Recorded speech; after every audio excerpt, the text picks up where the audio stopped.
Many years ago, my daughter Jenny was here as a writer. She was in Star, in case anyone was here at the same time. She's the one with a couple of tiny tattoos. And from her and from Michael just now, I gathered more of an impression of MacDowell's and what I understand of what it's like. It sounds a little bit like when I got to the University of Chicago about a century ago.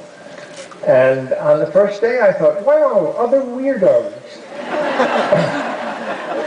And that's a very important experience for an artist to begin the conversation, which in the end is more important than any college. As you know, Auden wrote that great art is clear thinking about mixed feelings. Seeing Who's Afraid of Virginia Woolf when it first opened on Broadway was to experience the shock of feeling the lives in the play was so familiar that somehow you had lived them or would in the future.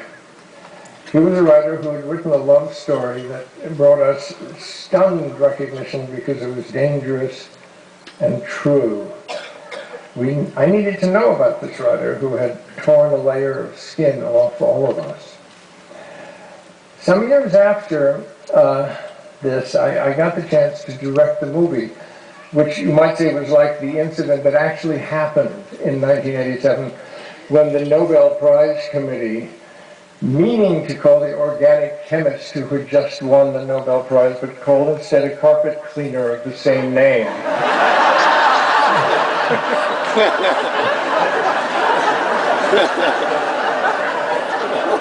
This actually happened. In my case, naturally I jumped at the chance. I knew Edward had wisely sold the play without being what is called attached. Thus he was free and the play was forever his. When I got to Hollywood, it turned out that, true to its reputation, it had caused a script to be written that was meant to improve on his play. As I read the script for the movie, I was pretty startled. I'll mention only two items to give you the feel of it. The opening credits of the movie were to be George taking a walk, and among the things that he saw was two dogs humping. And then it said in parentheses, I'm not making this up, it said, this must be beautifully shot.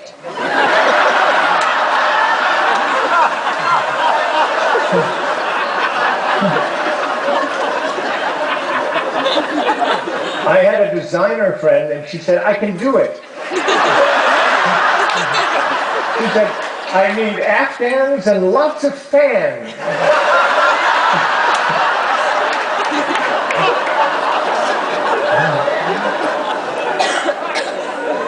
The other idea for the film that I'm not sure anyone ever told you was that they had decided that the imaginary child, since they felt it had come in for some criticism in the press, should be real. And they thought that the way to deal with it is that he had hanged himself in the hall closet on his 21st birthday. I'm not making this up. And after the funeral, George and Martha had papered over where the closet had been, presumably so they wouldn't be reminded of what had happened. So how easy and happy it was to restore Edward's text and go to work, and how the text took care of us and the movie, and he didn't even have to be there.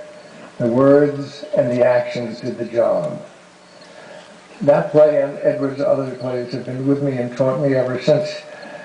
And here's what I realized not that long ago. Virginia Woolf may be the only play, and if you can think of one, please tell me, in which everything happens in the present, in front of us. Yes, there are stories about the past, but they're seductive and brilliant traps set by George, which are sprung and pay off to enormous effect. They're the device that elicits the confidences that George uses to get the guests and complete the action of the play. It's all happening now, before our eyes. Among my favorite words in the world are these that Edward wrote.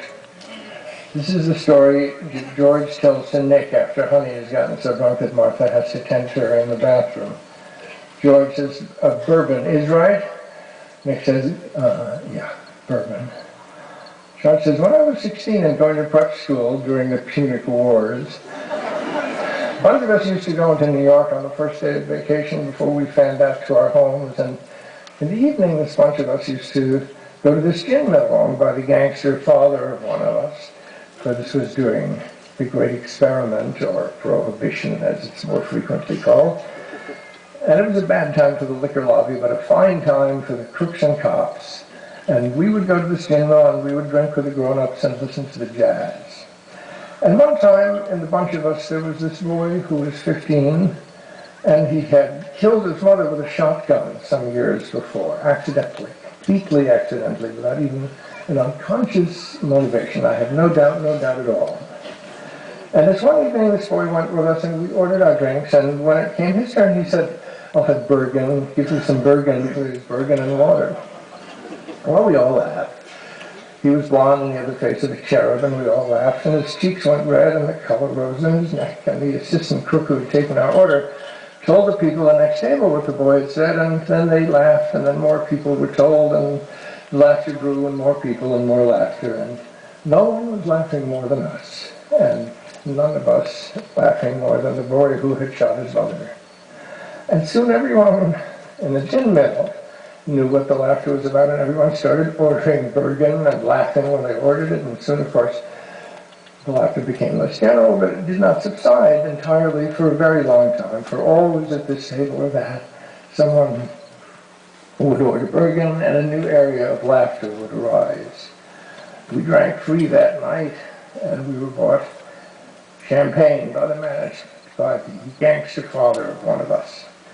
And of course we suffered the next day, each of us alone on his train away from New York, each of us with a grown-up hangover.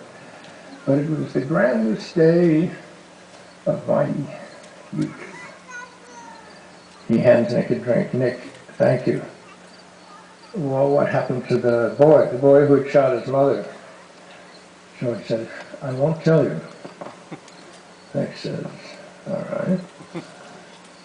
George, the following summer on a country road, with his learner's permit in his pocket and his father on the front seat to his right, he swerved the car to avoid a porcupine and drove straight into a large tree. Nick says, no.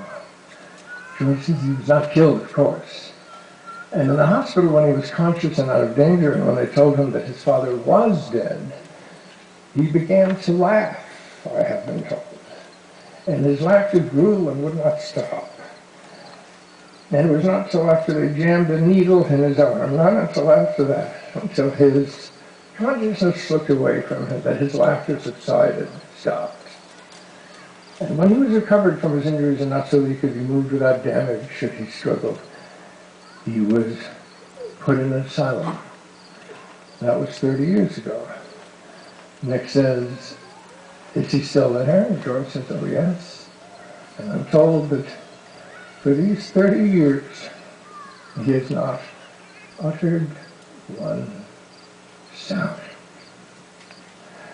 So, Edward is the master.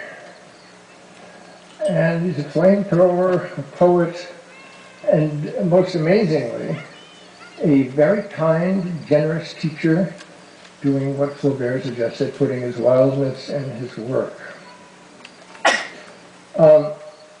Edward, 51 years ago, we had a hamburger in some place on 8th Avenue. And I told you what I thought about your play, and you told me that you'd seen Nichols in May, and you'd liked it, thought it was good. But you did have a suggestion. You thought instead of blackouts, we should have grayouts. Not so punchy as our last line, blackouts. And I told Elaine, and we tried. We really did try, but we were so affected by our cabaret background, we couldn't do it. And unfortunately, I can't do it here today. And that is because I have the punchline. Ladies and gentlemen, Edward Albee.